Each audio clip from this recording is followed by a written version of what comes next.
everyone, welcome back. This is Lavanya Ratan, Assistant Professor, Department of Mathematical Science and Computer Application, Bundelkhand University, Jhansi. Today I am going to discuss shortage of first algorithm, which covers basic concepts, advantages, disadvantages and working of SJF. तो चलिए शुरू करते हैं. तो last lecture में हमने जाना था कि what is FCFS. This is the simplest algorithm. काफ़ी सिंपल एल्गोरिदम था आपका. इसमें हम लोग क्या कर रहे थे कि जो प्रोसेस हमारा पहले अराइव हो रहा था हम उसको पहले शेड्यूल कर रहे थे. बट हमें इसका एक ड्रॉबैक मिला, एक इसका हमें डिसएडवांटेज मिला. वो हमें क्या मिला कि इसमें हमें कॉन्वो इफेक्ट जो था वो इसका डिसएडवांटेज था. अब ये कॉन्वो इफेक्ट क्या था कि सपोज बिगिनिंग में ही मेरे पास कोई बड़ी प्रोसेस आ गई तो जो छोटी प्रोसेस है उनको वेट करना पड़ रहा था. इसी को रिजॉल्व किया है शॉर्टेज ऑफ फर्स्ट एल्गोरिदम में. सपोज मैंने एक यहाँ पे एग्जांपल लिया है. प्रोसेस आईडी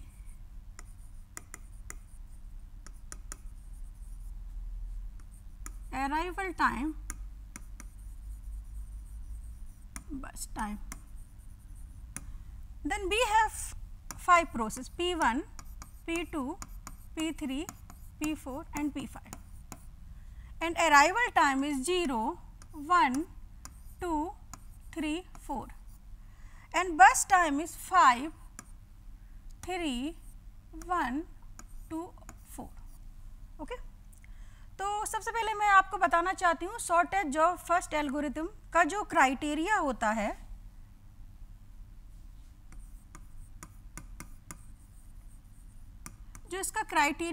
वो होता है बस time.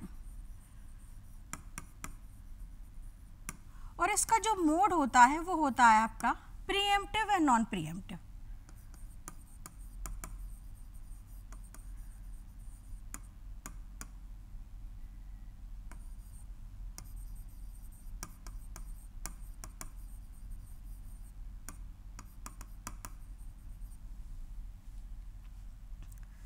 What does preemptive means? अगर कोई प्रोसेस एग्जीक्यूट हो रही है तो बीच में हम उसको स्टॉप करेंगे, देन अगेन हम लोग नेक्स्ट प्रोसेस स्टार्ट करेंगे. So what does it is the pre-emptive. But non pre-emptive के केस में क्या होता है, अगर कोई प्रोसेस एग्जीक्यूट हो रही है तो जितना उसका बस टाइम है उतनी देर तक CPU उसको शेड्यूल करेगा. So this is the non pre-emptive. अब मैं इसका आपको बेसिक कंसेप्ट क्लियर करना चाहती हूँ कि what is shortage of first. तो शॉर्टेज ऑफ फर्स्ट में हमें क्या करना है कि जो प्रोसेस जिसका कि बस टाइम कम है हमें उस प्रोसेस को पहले शेड्यूल करना है. जिसका कि बस टाइम कम है हम क्या करेंगे, उस प्रोसेस को हम लोग पहले शेड्यूल करेंगे. तो यहाँ पे मैंने देखा क्या कि मेरे पास जो बस टाइम है वो किसका कम है, P3 का है ना. तो क्या मैं P3 को शेड्यूल करूँ? नहीं, मैं यहाँ पे P3 को शेड्यूल नहीं करूँगी. स्टूडेंट्स मेनली यही गलती करते हैं, वो ये देखते हैं कि हाँ P3 का बस टाइम कम है तो हम P3 को शेड्यूल करेंगे. नहीं, हम P3 को इसलिए शेड्यूल नहीं करेंगे क्योंकि P3 अराइव हुई है एट द टाइम 2 पर, है ना. और जब हम लोग गैंट चार्ट ड्रॉ करते हैं तो सबसे पहले हम लोग क्या करते हैं, suppose this is the Gantt chart. हम सबसे पहले कहाँ से स्टार्टिंग करते हैं, हम स्टार्टिंग करते हैं एट द टाइम 0 से. तो हमने एट द टाइम ऑफ 0 से किया, हमने एट द टाइम ऑफ 0 पे देखा कौन सी प्रोसेस जो है वो अवेलेबल है. तो हमने 0 पे देखा हमारे पास P1 अवेलेबल है, देखिए है ना. तो मेरे पास P1 अवेलेबल है तो मैंने P2 को शेड्यूल किया. अब P2 को मुझे कितना शेड्यूल करना है, this is the non pre-emptive. अभी मैं आपको बात कर रही हूँ नॉन प्रीएम्प्टिव की. ये नॉन प्रीएम्प्टिव वर्जन को मैं बता रही हूँ, उसके बाद हम लोग प्रीएम्प्टिव वर्जन को पढ़ेंगे. अभी हम लोग पढ़ रहे हैं non pre-emptive. So this is the non pre-emptive. Okay, तो नॉन प्रीएम्प्टिव के केस में हमें क्या करना होगा कि जितना इसका बस टाइम कितना है मेरे पास 5. तो मैं क्या करूँगी 5 यूनिट तक इसको एग्जीक्यूट करूँगी. तो मैंने किया, ओके 5 यूनिट तक एग्जीक्यूट किया. अब during these execution from 0 to 5 कौन कौन सी प्रोसेस मेरे पास अवेलेबल है, देखिए आप P2 है, P3 है, P4 है और P5 है ना. क्योंकि इनके अराइवल टाइम क्या है 1 2 3 4। अब इन सारी प्रोसेस में मुझे चूज करना है विच one has smallest burst time. So which one has smallest burst time? P3। देखिए P3 has smallest burst time, तो मैं क्या करूँगी, P3 को मैं शेड्यूल करूँगी, मैं कर दूँगी। P3 को मैंने शेड्यूल किया और इसका बर्स्ट टाइम है 1 और इसका मोड है नॉन प्रीएम्प्टिव, तो मैं क्या करूँगी 5 टाइम तक उसको CPU मिला और ये क्या हो गया आपका 5 + 1 = 6, ये हो गया आपका। तो ये देखिए ये तो ओवर हो गई थी मेरी, है ना, और यहाँ पे मेरी P3 भी मेरी ओवर हो गई। अब मेरे पास रिमेनिंग प्रोसेस कौन कौन सी है? देखिए P2, P4 और P5, P2, P4 और P5। अब मुझे इन तीनों में देखना है विच one has smallest burst time, P2, P4 और P5। तो मैंने देखा P2 का है 3, P4 का है 2 और P5 का है 4। तो सबसे कम स्मॉलेस्ट बर्स्ट टाइम किसका है? मेरे पास सबसे कम है P4 का। तो मैंने P4 को किया, कितना है इसका 2 है, तो दिस इज द 8। ओके, अब तो मेरे पास P4 भी ओवर हो गई। नाउ वी हैव 2 प्रोसेस, कौन कौन सी? P2 and P4, P2 and P4, sorry P2 and P5, P2 and P5। Which one has smallest burst time? P2 has smallest burst time. तो मैंने किया P2 कितना है इसका 3 है, तो ये कितना हो गया 11 हो गया। ओके, नाउ लास्ट मेरे पास कौन सी है? P5। तो ये आपका कितना हो गया, आपका ये हो गया आपका, ये इसका कितना है 4, तो ये हो गया आपका 15। So these are the completion time of each process, these are the completion time of each process. One more thing I want to discuss. अगर दो प्रोसेस के बस टाइम सेम है, अगर दो प्रोसेस के बस टाइम सेम है, तो उस कंडीशन में हमें क्या करना होगा? उस कंडीशन में FCFS ब्रेक द टाई। मतलब सपोज बस टाइम P2 का भी 3 है और P3 का भी 3 है, P2 का भी 3 है और P3 का भी 3 है, तो इस केस में हम किसको शेड्यूल करेंगे? तो FCFS ब्रेक द टाइम, मतलब जो प्रोसेस हमारा पहले अराइव हुआ है हम लोग उसको पहले शेड्यूल करेंगे। ओके, नाउ अब हमारे पास ये प्रोसेस के कंप्लीशन टाइम आ गए हैं। अब हमें इसमें क्या कैलकुलेट करना है? वही हम लोग कैलकुलेट करते हैं एवरेज वेटिंग टाइम और turn around time of each process. ठीक है, तो फिर हम लोग इसको कैलकुलेट करते हैं कैसे?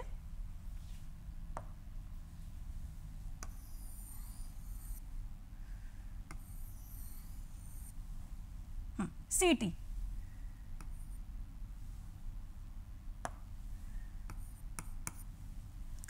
तो CT हम लोग करेंगे। अब देखिए हमें क्या करना है, प्रोसेस के राइट हैंड में देखना है, प्रोसेस के राइट। तो हमने देखा, देखिए हमने देखा P1 कब कंप्लीट हुआ 5 पे, ओके, P2 कब कंप्लीट हुआ 11 पे, ओके, P3 कब कंप्लीट हुआ 6 पे, ओके, P4 कब कंप्लीट हुआ 8 पे और P5 कब कंप्लीट हुआ 15 पे। तो ये हमारे पास क्या आ गए हैं? Completion time of each process. Okay, now अब हमें क्या निकालना है? TAT। तो TAT का जो मैंने फॉर्मूला लास्ट लेक्चर में डिस्कस किया था वो था आपका TAT = CT - AT। तो दीज आर द CT और दीज आर द AT, तो दिस माइनस दिस मैं करूँगी क्या? 5 - 0 is 5, 11 - 1 is 10, 6 - 2 is 4 और 8 - 3 is ये हो गया 5 और 15 - 4 this is the 11. So these are the turnaround time of each process. Now अब मुझे क्या कैलकुलेट करना है? Waiting time. तो वेटिंग टाइम का मैंने जो फॉर्मूला डिस्कस किया था वो क्या था आपका? वेटिंग टाइम का था आपका TAT - BT। ओके, तो TAT कहाँ है हमारे पास? ये TAT है और ये BT है, तो हम कर देंगे क्या? 5 - 5 is 0, ओके, 10 - 3 is 7, ओके, और है ना 4 - 1 is 3 और 5 minus 2 is 5 minus 2 is 3 और 11 minus 4 is 7, है ना। तो एवरेज वेटिंग टाइम हम लोग कैसे निकालेंगे? एवरेज वेटिंग टाइम के लिए total waiting time divided by number of process. तो मैं कर दूंगी, सिंपल सा है क्या। तो मेरे पास टोटल वेटिंग टाइम कितना है, WT इक्वल्स टू कितना है आपका 0 + 7 + 3 + 3 और +7, तो ये कितना हो गया 20। और नंबर ऑफ प्रोसेस मेरे पास कितनी है 5, तो मैंने कर दिया। तो दिस इज द 4 ms क्या निकला था मेरा एवरेज वेटिंग टाइम। अगर इसी तरह क्वेश्चन में आपसे आ गया कि what is the average turn around time, तो हमें क्या करना है, total turn around time divided by number of process. So we can calculate average turn around time easily. Now one more thing, अगर हमें इसे क्रॉस चेक करना है क्या कि हमारे वेटिंग टाइम ठीक निकले हैं, तो इसको हम लोग कैसे करेंगे वो मैं आपको बता देती हूँ कैसे करेंगे। देखिए, इसके लिए हम लोग क्या देखते हैं कि हमारा प्रोसेस कब आया और उसको CPU कब मिला। तो मैं क्रॉस चेक कर रही हूँ कि हमारा जो वेटिंग टाइम है वो सही है या नहीं। तो इसके लिए हमें क्या करना पड़ेगा, देखिए हमें क्या करना पड़ेगा, हमें ये देखना पड़ेगा कि हमारे पास P1 को CPU कब मिला। यहाँ पे देखिए P1 को CPU जब मिला तो हम लोग कैसे देखेंगे, उसके लिए हमें क्या करना होगा, प्रोसेस के लेफ्ट में देखना होगा। प्रोसेस के लेफ्ट में देखने से हमें ये पता चलेगा कि प्रोसेस को CPU कब मिला। प्रोसेस को CPU तो हम देखेंगे, देखिए हमने देखा P1 को CPU मिला 0 पे और आया था वो 0 पे, तो 0 - 0 इज 0। ओके ठीक। अब P2 को देखते हैं, P2 को CPU कब मिला। P2 को देखिए हमें प्रोसेस के लेफ्ट में देखना है। प्रोसेस के लेफ्ट में हमने देखा P2 को CPU मिला 8 पर, ओके, और आया कब था वो 1 पे। तो जब CPU मिला उसमें से हमें अराइविंग टाइम माइनस कर देना है, तो 8 - 1 यानी कि 7, ठीक है, ये भी हमारा ठीक है। नाउ P3 के केस में देखेंगे, P3 को CPU कब मिला, देखिए P3 को CPU मिला 5 पे और आया कब था वो हमारे पास 2 पर, तो 5 - 2 3, ये भी हमारा ठीक है। ओके, नाउ हाँ, अब हम लोग P4 को देखेंगे। P4 को देखिए, P4 को CPU कब मिला 6 पर, P4 को CPU मिला 6 पर, आया था वो 3 पर, तो 6 - 3 3, ये भी हमारा ठीक है। ओके, अब P5 को देखिए, P5 को CPU कब मिला, P5 को CPU मिला 11 पर और आया था वो 4 पर, तो 11 - 4 इक्वल्स टू क्या 7। तो इस तरह से हमने क्रॉस चेक कर लिया कि हमारे जो वेटिंग टाइम है वो ठीक है, करेक्ट है। ओके नाउ हाँ, अब मैं बात करती हूँ कि इसके डिसएडवांटेज की, कि हमें इससे क्या डिसएडवांटेज मिल रहा है FCFS से। तो FCFS से हमें ये डिसएडवांटेज मिल रहा है कि पहले तो हमें इसका सबसे पहले इसकी जो मेन जो इसका FCFS में जो हमें डिसएडवांटेज मिला था वो हमें मिला था कॉन्वो इफेक्ट का। तो कॉन्वो इफेक्ट तो मीन्स इसमें पूरी तरह से रिजॉल्व हो रहा है ना, क्योंकि हम लोग क्या कर रहे हैं, सबसे पहले जो स्मॉलेस्ट प्रोसेस थी उसी को हम लोग शेड्यूल कर रहे हैं, तो वो तो हमारा रिजॉल्व हो गया। दूसरा है कि इसका हमें डिसएडवांटेज क्या होगा, डिसएडवांटेज हमें ये होगा कि this algorithm can't be implemented, इसको हम इम्प्लीमेंट नहीं कर सकते, प्रैक्टिकली अप्लाई नहीं कर सकते। क्यों? क्योंकि वी डोंट नो एग्जैक्ट बस टाइम, हमें नहीं पता कि हमारे प्रोसेस का एग्जैक्ट बस टाइम कितना है, तो प्रैक्टिकली हम इसको अप्लाई नहीं कर सकते। ये इसका फर्स्ट एग्जाम्पल था। अब मैं एक और एग्जाम्पल डिस्कस करना चाहूँगी इसी का, शॉर्टेज जॉब फर्स्ट का, तो करती हूँ मैं। ओके, हम सेम इसी एग्जाम्पल को सॉल्व करेंगे विथ प्रीएम्प्टिव मोड। इसी एग्जाम्पल को हम लोग करेंगे प्रीएम्प्टिव मोड से सॉल्व। तो हम लोग कैसे करेंगे, देखिए हमारा क्या था, प्रोसेस आईडी AT और BT, okay, P1 P2, P3, P4 और P5 और अराइवल टाइम मेरे थे 0, 1, 2, 3 एंड 4 और BT मेरा क्या था? BT था मेरा 5, 3, 1, 2, 4 तो SGF है ना।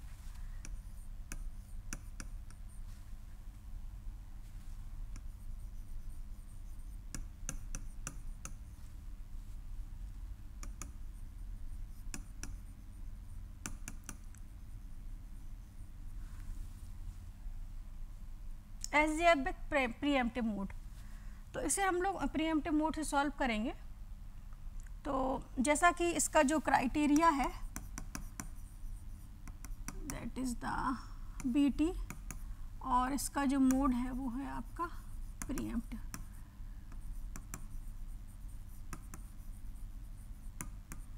ओके, तो हमें इसको सॉल्व करना है प्रीएम्प्टिव मोड से। ओके, तो फिर सबसे पहले तो हम गैंट चार्ट बनाएंगे।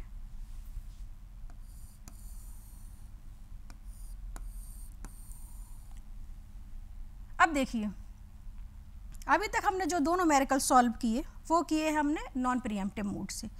तो नॉन प्रीएम्प्टिव मोड का कंसेप्ट क्या था? जितना जिसका बस टाइम था हम लोग क्या उतने टाइम तक शेड्यूल कर रहे हैं, but this is the pre-emptive mode. तो इसमें हमें क्या करना होगा कि सबसे पहले तो हमें ये देखना होगा एट द टाइम ऑफ 0 पे कौन सी प्रोसेस है मेरे पास? P1 है, ठीक है। अब P1 को हम कितना शेड्यूल करेंगे? P1 को हम शेड्यूल करेंगे ओनली 1 यूनिट। 1 यूनिट क्यों करेंगे? क्योंकि हमें देखना पड़ेगा कि नेक्स्ट अराइविंग प्रोसेस किस यूनिट पे आ रही है ना। तो हमने देखा, देखिए नेक्स्ट अराइविंग प्रोसेस हमारे पास आ रही है 1 यूनिट पे, तो हमें P1 को शेड्यूल करना होगा केवल 1 यूनिट।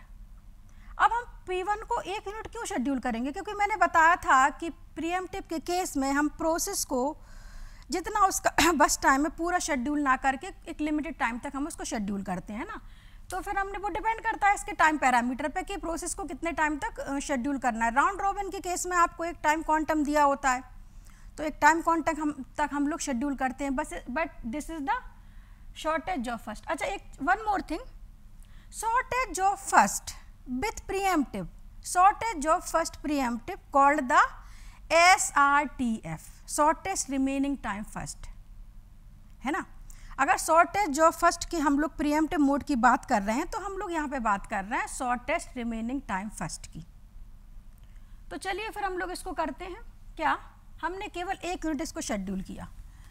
अब 1 यूनिट शेड्यूल किया तो ये हो गया 1 और वहाँ पे हमारा रिमेनिंग कितना है? रिमेनिंग हमारे पास मिला हमें 4। ओके, अब हमें ये देखना है कि फ्रॉम 0 to 1, फ्रॉम 0 to 1 कौन कौन सी प्रोसेस हमारे पास हैं रेडी क्यू में। देखिए P1 भी है और P2 भी है। क्यों P1 क्यों है? क्योंकि P1 अभी एग्जीक्यूट नहीं हुआ है, P1 का रिमेनिंग टाइम अभी 4 है हमारे पास, है ना। P1 भी है, P2 भी है। तो अब हमें ये देखना होगा, क्योंकि this is the shortest remaining time first, तो हमें ये देखना होगा विच one has smallest burst time. देखिए इन दोनों में हमें क्या करना है? देखिए 4 और 3 में किसका है स्मॉलेस्ट? ऑब्वियस सी बात है P2 का है। कितना है? 3 है, तो मैंने लिया। अब मैं इसको कितना करूंगी? मैं इसको करूंगी केवल 1 यूनिट तक। क्यों? क्योंकि जो नेक्स्ट प्रोसेस है वो 2 पे अराइव हो रही है ना। ये देखिए नेक्स्ट 2 पे, तो मैंने इसको किया तो रिमेनिंग मेरे पास बचा 2 और ये यहाँ पे हो गया कितना? 1 यूनिट किया तो यहाँ पे हो गया आपका 2। नाउ अब आप ये देखिए कि 1 2 3 है ना। अब देखिए 2 तक है ना। फ्रॉम 0 to 2, फ्रॉम 0 to 2 कौन कौन सी प्रोसेस अराइव हो चुकी है? देखिए 2 तक, तो 2 तक देखिए मेरे पास कौन कौन सी अराइव है। देखिए P1 अभी फुली एग्जीक्यूट नहीं हुई, P1 है, P2 है, P3। अब मैंने इन तीनों में देखा तो which one has to schedule, किसको मैं शेड्यूल करना है? So I am going to schedule P3। क्यों? क्योंकि P3 has smallest burst time, कितना है? 1। तो मैंने लिया P3 और इसका कितना है? ये हो गया आपका 3। तो दिस इज द 0 और दिस ये ओवर हो गई आपकी। ओके, P3 जो है वो आपकी ओवर हो गई। ओके, नाउ अब मुझे करना है, अब 3 तक देखिए, 3 तक कौन कौन सी प्रोसेस हमारे पास है? 3 तक, तो 3 तक हमने देखा कि हमारे पास देखिए P4 भी रेडी क्यू में है ना, P4 भी है। तो देखिए P3 तो मेरी ओवर हो गई थी। अब हमारे पास कौन कौन सी प्रोसेस है, P1 है, P2 है और P4 है। इनमें देखिए किसका बस टाइम स्मॉलेस्ट है। देखिए दो प्रोसेस का है, P2 का है, P4 का है, P2 का है 2, P4 का है 2। अब जब सेम बस टाइम हो गए तो which one has to schedule, किसको हम शेड्यूल करेंगे। तो मैंने आपको बताया था अगर दो प्रोसेस के बस टाइम सेम हैं तो हम लोग जो प्रोसेस हमारी पहले अराइव हुई है हम लोग पहले उसको शेड्यूल करेंगे। ओके, तो कौन सी अराइव हुई है, देखिए ये तो 1 पे अराइव हो रही है, ये 3 पे, तो हमने कर दिया जो पहले अराइव हुई है P2 को शेड्यूल कर दिया, कितना, केवल 1 यूनिट। तो दिस इज द 1 और this is the 4। Okay, now अब 4 तक हमारे पास कौन कौन सी प्रोसेस रेडी क्यू में आ गई हैं। 4 तक हमारे पास रेडी क्यू में देखिए ये भी आ गई है ना। अब जब सारी प्रोसेस हमारे पास एक बार रेडी क्यू में आ गई तो जो ये इसको हम लोग इसको फिर हम लोग सीधा सॉल्व करेंगे SGF से। अब ये बन गया क्या आपका SGF, शॉर्टेज जॉब फर्स्ट। कैसे, जितना इसका रिमेनिंग टाइम है हम पूरा का पूरा उसको एग्जीक्यूट कर देंगे जो इसका रिमेनिंग टाइम है ना।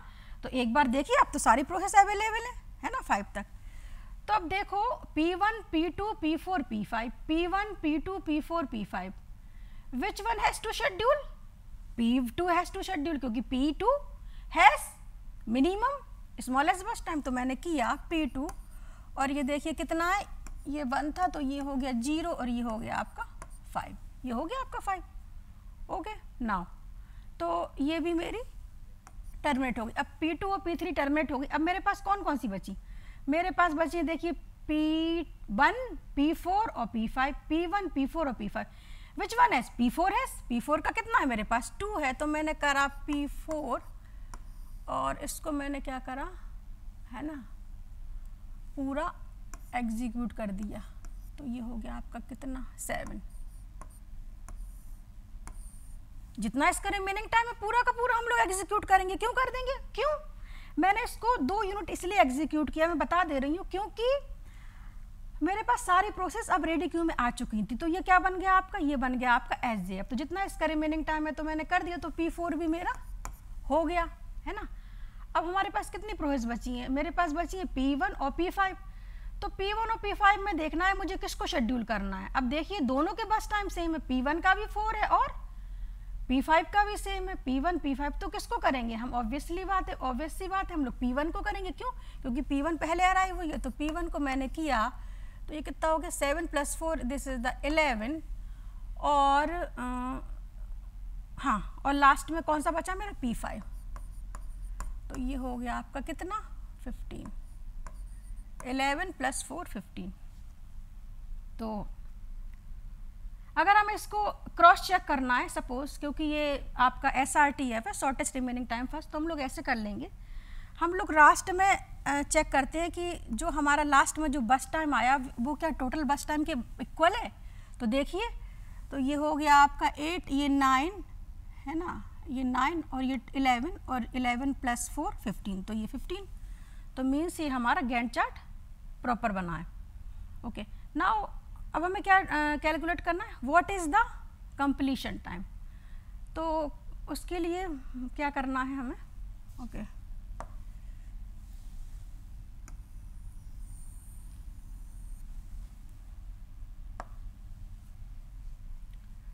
तो देखिए सीटी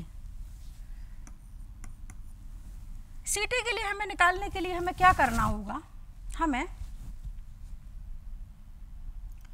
प्रोसेस के राइट में देखना होगा है ना। तो P1 देखिए यहाँ पे देखिए P1 1 पे, क्या P1 1 पे कंप्लीट हुई, नहीं P1 1 पे कंप्लीट नहीं हुई। लास्ट में देखिए P1 क्या कहीं और शेड्यूल हुई है, हाँ यहाँ पे हुई है। तो देखिए P1 शेड्यूल हुई है 11 पे 11 पे, तो ये हो गया आपका 11। ओके, P2 का देखिए, P2 का देखिए एक तो यहाँ पे और एक तो यहाँ पे। तो हम जो लास्ट में हमारा लास्ट में जो शेड्यूल हो रहा है उसको देखना है। तो हमने P2 का देखा, ये शेड्यूल हुई है आपकी कंप्लीट, ये आपकी 5 पे। अब मैं P3 को देखूंगी, P3 कब कंप्लीट हुई, P3 देखिए आपका 3 पे है ना। P4 देखिए, P4 कब कंप्लीट हुआ है आपका, P4 कंप्लीट हुआ है आपका 7 पे है ना, P4 7 पे हुआ है और P5 देखिए, P5 आपका कंप्लीट हुआ 15 पे, 15 पर ये आपका कंप्लीट हुआ है। ओके, नाउ अब सिंपल सा है TAT, है ना, तो TAT equals to CT minus AT, है ना। तो देखिए CT हमारे पास ये है और ये AT ये है, तो हम क्या कर दें, मतलब हमने किया 11 माइनस 0 इज 11 और 5 माइनस ये कितना है 1 इस 4 और 3 माइनस 2 इस ये कितना बड़ा 1 है ना, और 7 माइनस 3 ये 4 और 15 माइनस 4 इस 11, 11 माइनस 0 5 माइनस 1 है ना, 3 माइनस 2 7 माइनस 3 15 माइनस, ठीक है। तो these are the turn around time of each process. Now calculate the waiting time. तो वेटिंग टाइम के लिए हमें क्या करना होगा, वेटिंग टाइम के लिए हमें करना होगा क्या था इसका TAT माइनस BT, है ना। तो TAT ये TAT और BT ये है, तो हम कर देंगे क्या 11 माइनस 5,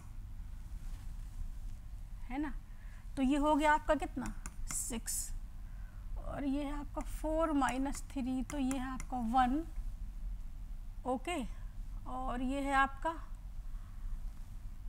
1 माइनस 1 ये है आपका 0, ओके, और 4 माइनस 2 4 माइनस 2 ये है आपका 2 और 11 माइनस 4 11 माइनस 4 तो ये आपका 7, है ना। तो एवरेज, तो हमें एवरेज वेटिंग टाइम के लिए हमें क्या करना पड़ेगा, same total waiting time divide by number of process. तो हम कर देंगे कितना 6 प्लस 1 प्लस 0 प्लस 2 प्लस 7, तो ये हो गया आपका 7 प्लस 9, है ना, 7 प्लस 9 ये कितना हो गया आपका, ये हो गया 16 ना, हाँ 16 डिवाइडेड बाय 5 3.2 ms। तो ये हमें क्या निकला इसका, हमें इसका हमने कैलकुलेट किया average waiting time of average waiting time, okay. Now तो ये इसका एवरेज वेटिंग टाइम। इसी तरह हमें एवरेज टर्न अराउंड टाइम निकालना है, तो इसी तरह हम लोग क्या average turn around time calculate कर देंगे, कैसे, total TAT divide by number of process, okay. अब सपोज मुझे इसका क्रॉस चेक करना है वेटिंग टाइम ना, कि मेरा वेटिंग टाइम जो है वो ठीक निकला है। तो इसके लिए मैं क्या करूँगी, SJF में तो सिंपल था, SJF में सिंपल था, लेकिन इसका मुझे चेक करना है कि इसका WT ठीक है कि नहीं। तो हम क्या करेंगे, देखिए इसके लिए हमें क्या करना पड़ेगा, P1 को हम देखेंगे कि P1 को लास्ट में CPU कब मिला। देखिए P1 को यहाँ पे 0 पे मिला था और यहाँ पे हम लेफ्ट में देखते हैं ना 7 पे मिला CPU, ठीक है। तो इसके लिए हम क्या करते हैं, जब इसको 7 पर इसको CPU मिला और इसके पहले क्या वो कहीं एग्जीक्यूट हुआ है, हाँ P1 एग्जीक्यूट हुआ है 0 से 1 तक, तो 0 से 1 तक एग्जीक्यूट हुआ है और CPU मिला इसको 7 पे। तो हम क्या करेंगे 7 माइनस 1 7 माइनस 1 और माइनस अराइवल टाइम। तो 7 माइनस 1 6 और माइनस अराइवल टाइम कितना है 0, तो 6 माइनस 0 6, ये हमारा ठीक है, ओके। अब हमें दूसरा वैल्यू चेक करनी है कि दूसरी ठीक है। हम P2 का देखते हैं, तो P2 का देखिए, P2 का हम लास्ट में देखेंगे कि लास्ट में उसको CPU कब है। तो CPU के लिए हम लोग क्या करते हैं, हम लोग प्रोसेस के लेफ्ट में देखते हैं ना। तो देखिए P2 को लास्ट में मिला 4 पर, ये देखिए 4 पर मिला है। इसके पहले क्या कहीं क्या P2 एग्जीक्यूट हुआ है 4 के पहले, हाँ हुआ है, 1 यूनिट यहाँ पे एग्जीक्यूट हुआ है और 1 यूनिट यहाँ पे एग्जीक्यूट हुआ है ना। तो हम क्या करेंगे, जितना एग्जीक्यूट हुआ है उसको टोटल करके जहाँ पे उसको CPU मिला उससे माइनस कर देंगे, है ना। तो 4 पे उसको CPU मिला था, है ना, और 2 यूनिट वो एग्जीक्यूट हुआ, तो 4 माइनस 2 इज 2 और उसमें से अराइवल टाइम को भी माइनस करना होगा। अराइवल टाइम कितना है 2 माइनस 1, तो ये देखिए, तो ये आपका 1, तो this value is also correct. Now third हम लोग चेक करेंगे P3। तो P3 को चेक करने के लिए हमें क्या करना होगा कि P3 को देखिए CPU कब मिला था, ये देखिए 2 पे मिला था ना, 2 पर मिला उसको CPU। अब 2 पर इसको CPU मिला और आया कब था वो आया था हमारा 2 पर ही, देखिए है ना, और तो कहीं P3 हमारा एग्जीक्यूट नहीं हुआ है। तो 2 - 2 0, तो this value is also correct. Okay, अब P4 को देखिए, P4 को कब CPU मिला, P4 को CPU मिला 5 पर मिला, और वो कब अराइव हुआ था 3 पर, है ना, और कहीं तो है नहीं है P4, देखिए एक ही बार उसने एग्जीक्यूट किया। तो ये हुआ गया आपका 5 - 3, 5 - 3 is 2, this is also correct. Next क्या है हमारा P5 देखिए, P5 को CPU कब मिला 11 पर, और आया कब था 4 पर, तो 11 - 4 इज 7। हाँ, 11 - 4 इक्वल्स टू ये हो गया 7।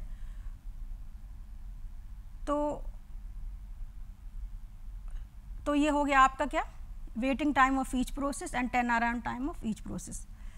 तो मुझे लगता है मैं एक बार क्रॉस चेक करना आपको फिर से बता दे रही हूँ, शायद आप लोग कंफ्यूज होंगे। मैं फिर से बता रही हूँ किस तरह से हम लोग चेक करते हैं। ठीक है, क्रॉस चेक के लिए हम लोग क्या करेंगे, क्रॉस चेक के लिए हम प्रोसेस को लास्ट बार देखेंगे कि प्रोसेस को लास्ट बार CPU कब मिला, और वो देखने के लिए हमें क्या करना पड़ता कि प्रोसेस के हमें लेफ्ट में देखना पड़ता। देखिए हमने P1 को देखा, P1 को देखा, तो P1 को CPU कब मिला 0 पे मिला है ना, और P1 कहीं पे है, हाँ इधर है ना 7 पे, तो 7 पे मिला। अब 7 पर जब उसको CPU मिला, उसके पहले कहीं एग्जीक्यूट हुआ था, हाँ हुआ था, ये 1 यूनिट एग्जीक्यूट हुआ था। तो जितना एग्जीक्यूट हुआ था उतना हमें उसके रिस्पॉन्स टाइम से माइनस करना है। तो 7 - 1 इज 6, और उसमें से उसका अराइवल टाइम ही माइनस करना है, तो 6 - 0 इज 0, है ना। अब P2 का देखिए, मैं फिर P2 का हमें क्या है, P2 पे देखिए, P2 को CPU कब मिला, देखिए P2 को एक तो यहाँ पे मिला था 1 पर, और एक मिला था 3 पर, और एक मिला था 4 पर ना, 3 बार मिला। तो इसके लिए हम सिंपल क्या करेंगे, लास्ट में देखेंगे, लास्ट में मिला 4 पर, उसके पहले कहीं एग्जीक्यूट हुआ है, हाँ हुआ है, एग्जीक्यूट हुआ है, देखिए ये 1 यूनिट हुआ है, ये और ये भी 1 यूनिट हुआ है ना, 2 यूनिट हुआ है, और 4 पे मिला, तो 4 - 2 इज 2, और 2 - 1 इज 1। ओके, इसी तरह हम लोग P3 का देख लेंगे, P3 को CPU कब मिला, P3 को CPU मिला 2 पर मिला, और उसमें से अराइव और तो कहीं मिला नहीं है, तो 2 - 2 इज 0। ओके, P4 को देखेंगे, P4 को CPU कब मिला 5 पर मिला, और अराइव कब हुआ 3 पर, 5 - 3 2। ओके, नाउ P5 को देखेंगे, P5 को CPU कब मिला 11 पर मिला, है ना, और 11 पर मिला, है ना, और अराइव कब हुआ था वो 4 पर, तो 11 - 4 इज 7। तो these are the waiting time of each process, these are the turnaround time of each process. One more thing, जब हम लोग preemptive scheduling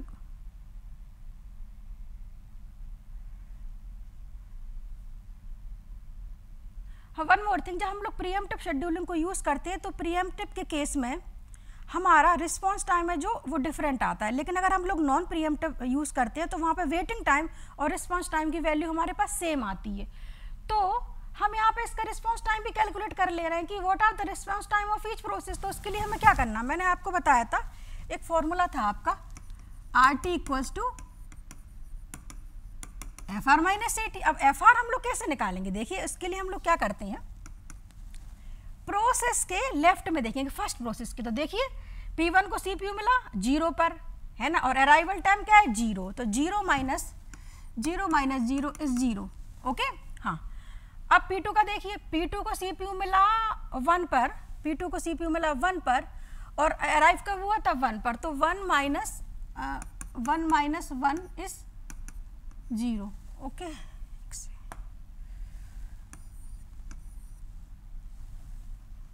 ओके, इसी तरह हम लोग P3 का देखेंगे ना। P3 को देखो, P3 को CPU मिला 2 पर मिला, और आया कब था वो 2 पर अराइव हुआ था ना, तो ये हो गया आपका 2 - 2 इज 0, है ना।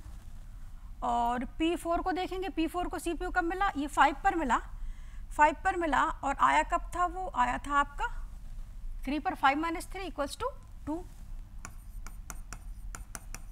इसी तरह हम लोग देखेंगे क्या, P5 को, P5 को CP मिला 11 पे, आया था वो आपका आया था आपका 4 पे, तो 11 माइनस ये हो गया आपका 7। So these are the response time of each process. अगर आपसे पूछा जाए कि what are the response time of waiting response time, then calculate करके नंबर ऑफ प्रोसेस कर दीजिए। वन मोर थिंग, आपको क्वेश्चंस में आपको अराइवल टाइम और बस टाइम आपको गिवन होगा किसी भी एल्गोरिदम में, एंड आपको अगर ये पूछा जाए SJF विथ नॉन प्रीएम्प्टिव करो, तो सिंपल आप नॉन प्रीएम्प्टिव से आप सॉल्व कर देंगे। अगर ये पूछा जाए कि SJF विथ प्रीएम्प्टिव, तो हम लोग क्या, उसका हम लोग वर्जन यूज करेंगे SRTF, है ना। SJF with preemptive is called the SRTF. SRTF means shortest remaining time first. So it is also called the shortest remaining time first algorithm. अब मैं इसके डिसएडवांटेज की और बात कर ले रही हूँ कि इसका डिसएडवांटेज क्या है। डिसएडवांटेज सेम कि it is dependent on burst time, so we can't implement this algorithm. And अगर इसका एडवांटेज की बात करूँ मैं, तो इसमें this is called the optimal क्यों, क्योंकि इसका जो वेटिंग टाइम है अदर प्रोसेस से मिनिमल आता है। इसका जो वेटिंग टाइम है वो अदर प्रोसेस से मिनिमल आता है, so this is called the optimal algorithm. तो आज हमने समझा कि SJF plus SRTF, shortage of first, और shortest remaining time first with example. तो आई थिंक सबको पसंद आया होगा। तो थैंक यू एवरीवन।